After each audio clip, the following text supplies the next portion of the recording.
À la une de l'actualité, le Conseil des ministres tenu mercredi dernier au palais de Koulouba a marqué un tournant dans la structuration territoriale du Burkina Faso.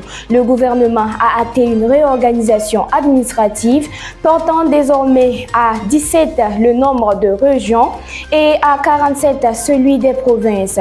Cette réforme vise à mieux prendre en compte les réalités socio-culturelles nationales et à renforcer la lutte contre l'insécurité. Plus de détails dans ce journal. Le développement du secteur agricole franchit une nouvelle étape avec la mise en eau du périmètre irrigué de Dourou dans la commune de Tchiksi. Inaugurée par le Premier ministre Jean-Emmanuel Ouedraogo, cette infrastructure couvre plus de 800 hectares.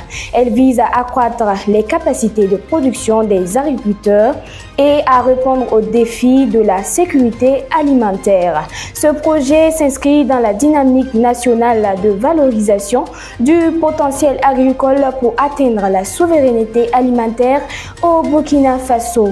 Nous en saurons plus dans cette édition. À l'heure où les écrans et les réseaux sociaux occupent une place dans nos vies, lire un livre n'est plus une préoccupation. De plus en plus, des bibliothèques voient leurs rayons délaissés.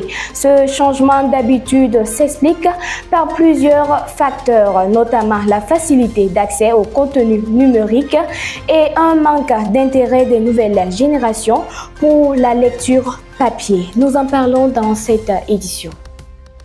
Bonsoir, ravi de vous retrouver pour cette édition. Comme annoncé en titre, lors de l'hebdomadaire Conseil des ministres tenu mercredi dernier au palais de Koulouba, l'exécutif a pris d'importantes décisions.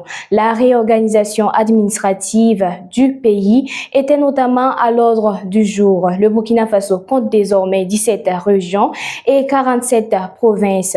Un découpage qui répond aux aspirations des autorités burkinabées qui mènent des actions de consolidation de réalité sociale, culturelle et la lutte contre l'insécurité. Innocent Ilboudo pour plus de précision.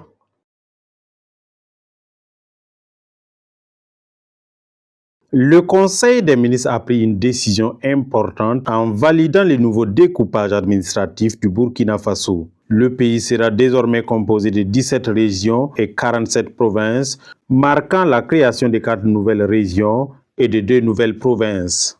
Au titre donc de la création des circonscriptions administratives, il faut noter la création de 2 nouvelles provinces, à savoir la province du Diamoungou avec pour chef-lieu Kantchari, composée des départements de Botou et de Kantchari, la province du Karopeli avec pour chef-lieu Arbinda, composée des départements d'Arbinda et de Koutougou.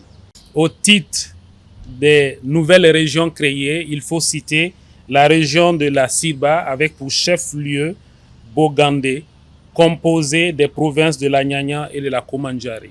La région du Soum avec pour chef-lieu de région Djibo, la région de la Tapoa avec pour chef-lieu de région Diapaga et la région du Sourou avec pour chef-lieu Tougan.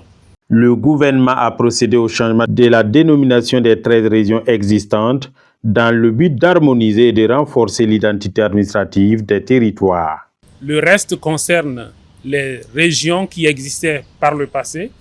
Alors, la région de la Boucle du Monde par ordre alphabétique va s'appeler désormais la région du Banki. La région des Cascades va s'appeler désormais la région de Tanounia. La région du Centre va s'appeler désormais la région du Kadiogo. La région du Centre-Est s'appelle désormais la région du Nakambé. La région du Centre-Nord, la région des Kulsé désormais. La région du Centre-Ouest va s'appeler la région de Nando. La région du Centre-Sud va s'appeler désormais la région du Nazinon. La région de l'Est va s'appeler, quant à elle, la région du Goulmou. La région des Hauts-Bassins s'appelle désormais la région du Guriko. La région du Nord s'appelle désormais la région de Yadga. La région du plateau central s'appelle désormais la région de Oubri. La région du Sahel s'appelle désormais la région du Liptako. Et la région du sud-ouest, pour terminer, porte désormais le nom de la région du Djoro. Cette réorganisation vise à rapprocher l'État des populations en facilitant les traitements administratifs de proximité et en luttant plus efficacement contre l'insécurité dans les zones reculées. Pour la mise en œuvre de cette réforme, une période transitoire de 6 mois a été accordée aux différents acteurs afin d'initier des actions prévues par le gouvernement.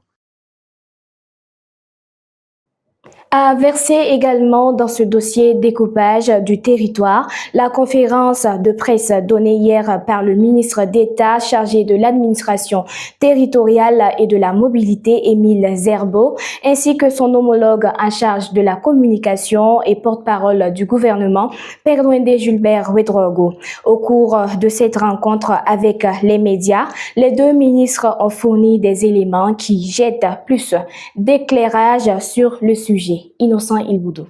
Vous considérez donc comme concertation avec les populations, à savoir donc la sortie des équipes de l'ART. Le nouveau découpage du Burkina Faso avec ses 17 régions et 47 provinces. Le ministre d'État, ministre de l'administration territoriale et de la mobilité, accompagné par le ministre en charge de la communication, porte-parole du gouvernement, explique ici aux hommes et femmes des médias ce découpage administratif. Une réorganisation qui répond à plusieurs besoins. Le président du Faso, son Excellence le capitaine Ibrahim Traoré, soucieux d'adapter l'organisation du territoire aux défis actuels, a instruit de fonder cette réorganisation sur un critère fondamental, la défense stratégique du territoire. C'est dans ce cadre que 2 décrets ont été adoptés hier en Conseil des ministres. Et il porte d'une part sur la réorganisation du territoire national avec la création de nouvelles entités administratives et d'autre part sur le changement de dénomination des régions et de quelques provinces. Concrètement, les innovations principales sont les suivantes. La création de 4 nouvelles régions issues de la scission de 3 grandes régions existantes. La région de l'Est est réorganisée en 3 régions, le Goulmou, la Sirba et la Tapoa. La région de la Boucle du Mouhoun est scindée en 2, la région du Bankui et la région du Sourou. Le Sahel est également subdivisé en 2 régions, le Liptako et le Soum. La création de 2 nouvelles provinces, la province du Karo-Peli dans la nouvelle région du Soum et la province du Diamongou dans la nouvelle région de la Tapoa. La réorganisation permet d'intégrer les réalités socio-culturelles et linguistiques du Burkina Faso et de corriger certaines erreurs de transcription qui existaient. Il faut aussi mentionner que dans certains cas, il ne s'agit pas véritablement d'un changement de dénomination, mais plutôt d'un correctif apporté à une retranscription erronée. C'est le cas de la province du Sanmatenga, qui était en réalité une mauvaise écriture de Sandbon-Tenga à l'origine. Il en est de même pour la province de la Kosin, connue sous l'appellation Kossi, qui ne correspond à aucune réalité socio-culturelle ou historique. La nouvelle configuration marque une étape cruciale dans la construction d'un Burkina Faso résolument engagé sur la voie de la souveraineté et d'un développement engagé des territoires. Le Premier ministre burkinabé Rimtalba Jean-Emmanuel Ouedraogo et des membres du gouvernement ont participé aujourd'hui à une opération de don de sang pour encourager la solidarité nationale. Ce geste vise à sensibiliser la population sur l'importance du don volontaire, surtout en période de pluie où les cas de paludisme et de dengue sont légion, nécessitant davantage de transfusion. Gloria Balo. La saison des pluies fait son entrée, faisant ainsi appel à plusieurs maux, dont principalement la hausse du taux de paludisme, de dengue et bien d'autres maladies.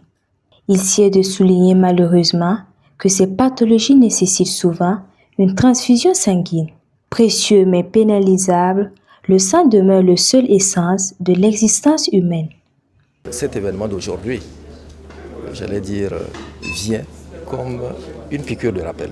Une piqûre de rappel à l'endroit de tous les acteurs de la chaîne transfusionnelle, à commencer par les populations, qui sont des donneurs potentiels, à l'instar de nos braves donneurs, qui de façon bénévole, qui de façon volontaire et dans l'anonymat, et également, on ne le souligne jamais assez, c'est aussi cette démonstration de l'amour du prochain, en donnant un peu de son sang pour sauver de nombreuses vies dans nos structures de soins. Alors, l'événement de ce matin vient encore comme une piqûre de rappel.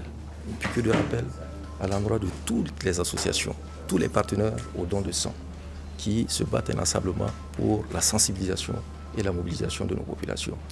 Mais également donc à l'endroit des agents du CNTS, du Centre national de transfusion sanguine, qui, de par leur position, j'allais dire, à chaque niveau que ce soit, quelque niveau que ce soit, au niveau de la promotion du don de sang, notamment la collecte, au niveau de la production, la qualification biologique, la préparation des produits sanguins labiles, mais également aussi au niveau de la distribution.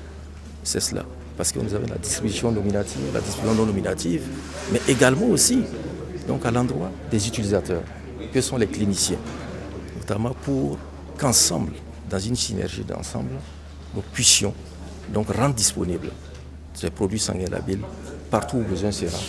Et bien sûr, comme l'a rappelé le chef de l'État, la transfusion ne doit plus être un motif d'évacuation dans notre système de santé. Il faut noter que cette mobilité gouvernementale s'inscrit dans une maintenance active et dynamique lancée par le chef de l'État à l'occasion de la Journée mondiale du donneur de sang, le 14 juin 2024. Le président du Faso, le capitaine Ibrahim Traoré, avait lui-même en guise d'exemple fait don de sang et a incité la patrie à en faire de même.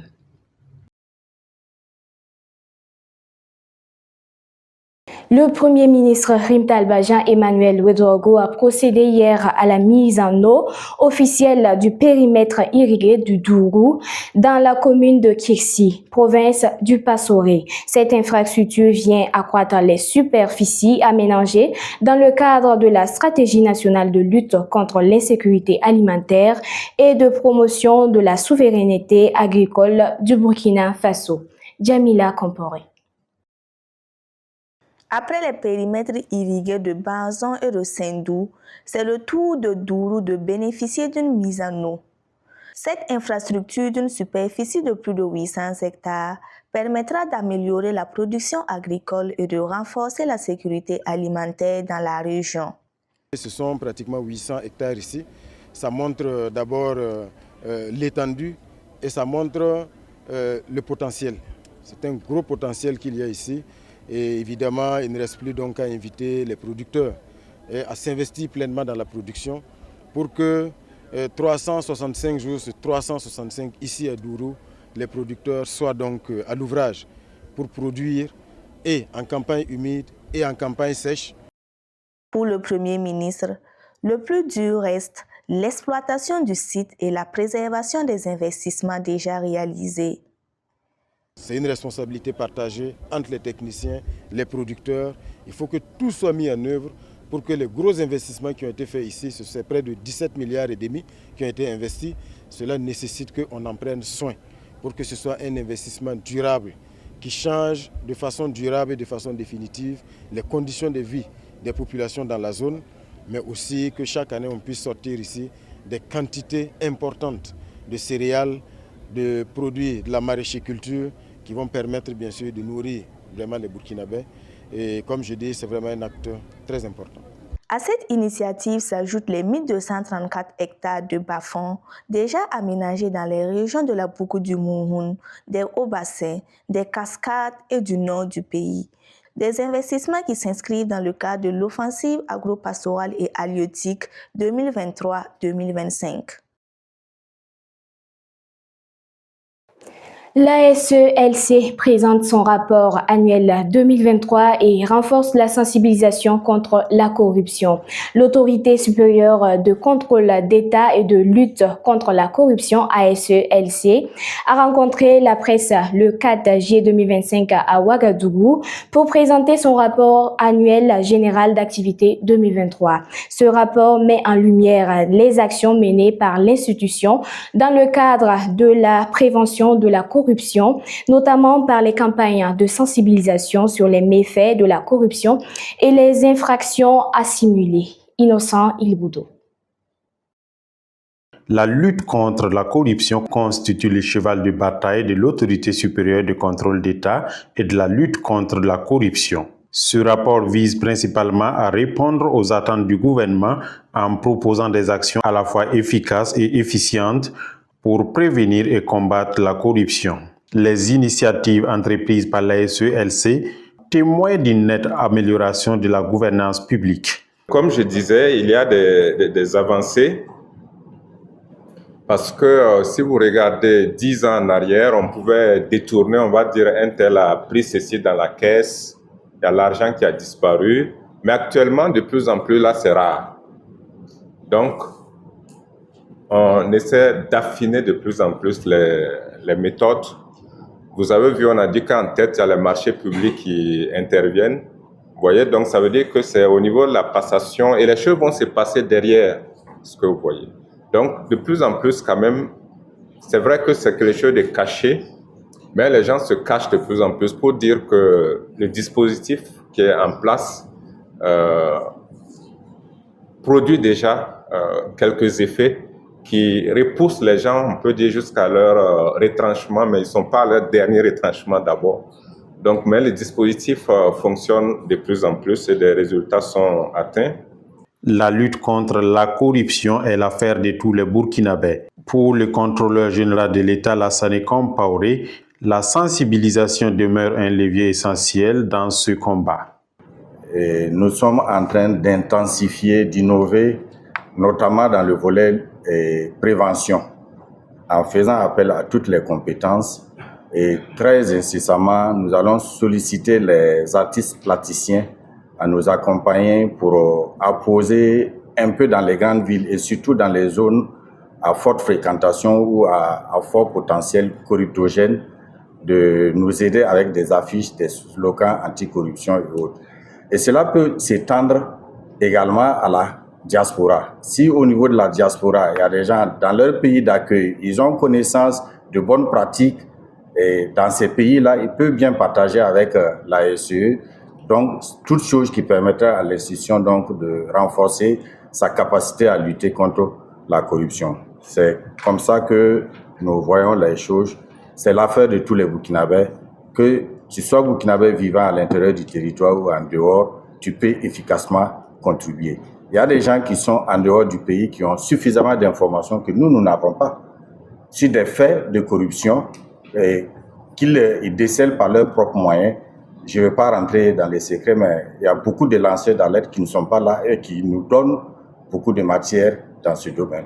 L'Autorité supérieure du contrôle d'État et de la lutte contre la corruption s'engage à renforcer ses actions afin de finir avec tout acte de corruption au pays des hommes intègres. Parlons à présent littérature. Dans une ère dominée par les écrans, les nouvelles technologies et les réseaux sociaux, la lecture traditionnelle entre dans une période de forte turbulence. Certaines étagères des bibliothèques prennent la poussière en raison de la baisse de fréquentation, tandis que d'autres personnes se voient obligées d'exposer les livres au bord des avenues. Plusieurs raisons expliquent ce changement. Pour en savoir davantage, suivons ce reportage de Gloria Ballot. Autrefois exposées dans les bibliothèques, les œuvres littéraires se retrouvent aujourd'hui vendues au bord des voies par certains commerçants. Cette grande richesse culturelle voit désormais son lectorat emprunter d'autres voies, notamment celle des smartphones, des réseaux sociaux et de la technologie. Les raisons de ce changement sont nombreuses et témoignent d'une évolution significative des habitudes de lecture. Pour moi, la raison essentielle, c'est que on est donc dans une dynamique donc du tout numérique, ce qui fait que tant que les bibliothèques ne se mettent pas, je vais dire, à jour par rapport donc aux nouvelles technologies, voilà, ce n'est pas vraiment très encourageant donc pour la lecture. Voilà. Je dirais que les gens préfèrent la facilité. Voilà. Il faut dire que l'Internet est devenu vraiment un concurrent de la bibliothèque. Voilà. Et les gens préfèrent faire les recherches dans Internet que de fréquenter les bibliothèques. Voilà. La majorité des usagers sont des personnes en période d'examen. Par jour, on peut estimer à 15 visiteurs. Donc, il faut dire que ça dépend également effectivement de la période. Voilà, au cours de l'année scolaire, voilà, quand les étudiants veulent préparer leur production de fin de formation, voilà, la bibliothèque est plus visitée. Pendant les vacances, il y a une diminution du nombre de visiteurs. Toutes ces raisons ont poussé certains à vendre les livres aux abords des voies afin de leur donner plus de visibilité. Il y a tout type de documents. Il y a les livres de développement personnel, il y a les romans africains aussi. En tout cas, il y a les clients qui viennent, mais pas comme ça. Avant, il y avait le marché, mais actuellement, non. Le marché est rare. Les jeunes ne s'intéressent pas tellement à la lecture. Comme je suis au bord du feu, ça attire plus de clientèle plus que dans les librairies. Et si on expose comme ça, les gens là arrivent à bien voir. Voilà. Pour lutter contre ce phénomène, la Bibliothèque nationale a mis en place de nouvelles stratégies visant à inciter les jeunes à aimer la lecture. En tant que professionnel de l'information documentaire, je dirais que l'Internet ne peut pas remplacer la bibliothèque. Voilà, les bibliothèques regorgent vraiment d'une richesse inestimable. Voilà. Tout se trouve dans les livres. La Bibliothèque nationale a plusieurs initiatives, parmi lesquelles l'organisation donc, de la Foire internationale du livre, qui est vraiment un événement culturel donc d'envergure, qui existe donc depuis, sur l'initiative donc, du gouvernement burkinabé depuis l'année 2000. Voilà, cette année, nous organisons donc la 18e édition autour du thème livre, souveraineté nationale, identité culturelle. Voilà, et cette activité aura lieu donc du 25 au 30 novembre. Voilà, avec tout un programme donc très enrichi avec des innovations. Nous avons donc les grands prix du livre, nous avons des compétitions de 10 grands prix du livre avec un colloque international donc autour du livre, des ateliers d'écriture, des olympiades littéraires. Les olympiades sont organisées donc dans les établissements secondaires et également au supérieur. Donc c'est dit que c'est vraiment une plateforme donc de promotion donc du livre et de la lecture publique. Donc, bien que la technologie prenne le dessus, elle ne pourra en aucun cas remplacer les livres. Entre étagères désertées et trottoirs improvisés en librairie, la littérature cherche une nouvelle place dans le quotidien des Burkinabés. Reste à savoir si les pages tournées d'hier retrouveront bientôt leur éclat, ou si elles devront se réécrire au format digital. Les résultats du baccalauréat 2025 sont désormais connus. À Ouagadougou, les candidats de la série D ont été situés sur leur sort dans une atmosphère de soulagement et de déception. Au lycée Nelson Mandela comme au lycée privé Benaja, les taux de réussite sont en deçà de la moyenne. À Benaja notamment, seuls 32,57% des candidats ont été admis au premier tour. Retour sur cette proclamation avec Jamila Kompori. Il est 10 heures lorsque le suspense laisse place à l'explosion de joie au lycée privé Benaja. Dès la proclamation des résultats du bac, la cour s'anime de cris de joie. de courses et d'accolades partagées. Le bilan n'est pas tout à fait satisfaisant parce que sur environ 261 candidats, avec 7 absents, donc total 257 candidats qui ont réellement composé, nous avons 85 admis, soit un taux de succès d'environ 32,57%. Ce qui veut dire que pour le premier tour, nous ne sommes pas encore satisfaits. On espère qu'on aura un taux global plus réalisant que cela. Si les chiffres déçoivent, les sourires, eux, ne mentent pas. Pour les élèves admis, cette réussite vient comme un grand soulagement. Je suis contente, je remercie le Seigneur de m'avoir donné le baccalauréat, section 2025. Je suis vraiment contente. Pendant que les cris de joie retentissent encore dans la cour du lycée privé Benaja, l'ambiance est tout aussi chargée d'émotions dans un autre établissement de la capitale, le lycée Nelson Mandela. Là aussi, la proclamation des résultats a donné lieu à des scènes de joie, malgré un bilan globalement jugé insuffisant par le jury 112.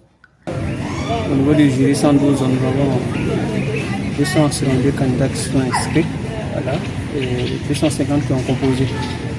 Voilà, et au total, on a eu 76 admis, voilà, avec un pourcentage de 30% et 70 au second tour, avec un pourcentage de 27,78%. Bon, je ne veux pas dire que je n'étais pas surprise. Je suis contente en tout cas. Parce que, bon, d'un côté, je stressais, je me disais non. Puisque avec leur affaire de situation d'intégration là, surtout en histoire, je me disais que j'avais mélangé un peu les choses, quoi. Donc j'avais peur. Et maintenant que j'ai appelé mon nom maintenant, et puis je suis contente, mes amis aussi ont eu là. Je suis très contente. Dans les deux lycées, malgré la fête qui éclate autour des admis, d'autres candidats ayant échoué à leur examen se retrouvent dans la dépression totale. Le constat est clair, les résultats ne sont pas à la hauteur des espérances. Le second tour, prévu le 7 juillet prochain, apparaît comme un rendez-vous crucial pour inverser la tendance. Et comme si cela ne suffisait pas, le constat est tout aussi préoccupant au lycée privé Saint-Franc. Dans ce centre qui abritait le jury 181 pour la série F4, les chiffres parlent d'eux-mêmes. Faible taux de réussite, nombreux ajournés et des visages marqués par la déception. Toujours avec Gamila Comporé. Il est midi au lycée privé Saint-Franc. Et le verdict tombe comme un mur qui menace de s'effondrer. Sur les chantiers du bac série F4, seuls 37 candidats sur 250 ont réussi à poser des fondations solides cette année, soit un taux de réussite de 14,23%. Ils sont 60 à devoir affronter les épreuves du second tour, soit 23,08% des candidats. Quant aux ajournés, ils sont 163, représentant plus de 62% des effectifs. Face à ce bilan, le président du jury appelle à une prise de conscience collective. Le bilan n'est pas vraiment satisfaisant parce que le taux de réussite est vraiment assez faible. Alors donc, on peut dire ceux qui ont échoué, on peut dire donc aux parents donc de redoubler certainement, de mettre encore les enfants dans les conditions, d'être vigilants, de contrôler les enfants. Voilà, parce que c'est vrai, quand on inscrit l'enfant, il y a chacun sa part des responsabilités par rapport au résultat des enfants. Donc, il faudrait également que les enfants aussi puissent vraiment se mettre au sérieux. Mais dans cette mer de désillusion, certains tirent leur épingle du jeu. C'est le cas de Abdoulrahim Nogo, l'un des rares admis au premier tour. Ce que je sens actuellement là, je ne peux même pas exprimer ça. C'est de trop. Le second tour, prévu le 7 juillet prochain, sera l'occasion pour certains de consolider leur base et repartir de plus belle. En génie civil comme dans la vie, il faut parfois renforcer ses fondations avant de pouvoir construire quelque chose de solide. Avec un peu de patience et beaucoup de travail, ces futurs techniciens pourront bientôt ériger leur projet avec succès. À présent, l'actualité sous forme de brève. Hors de chez nous, au Maroc, coup d'envoi de la Coupe d'Afrique des Nations féminines. La Coupe d'Afrique des Nations féminines Cannes 2025 commence demain au Maroc. Le match d'ouverture opposera le Maroc à la Zambie. Cette édition regroupe 12 sélections africaines. Le tournoi connaîtra son dénouement le 26 juillet prochain. Aux États-Unis, un sommet prévu afro-américain à Washington. Le président Donald Trump recevra la semaine prochaine 5 chefs d'État africains, dont ceux du Sénégal, du Gabon et de la Mauritanie. Ce sommet économique prévu du 9 au 11 juillet vise à renforcer les échanges commerciaux et les investissements entre les États-Unis d'une part et ces pays africains de l'autre. Voilà qui met fin à cette édition. Merci à vous de l'avoir suivi. Restez connectés sur Fadima Web TV.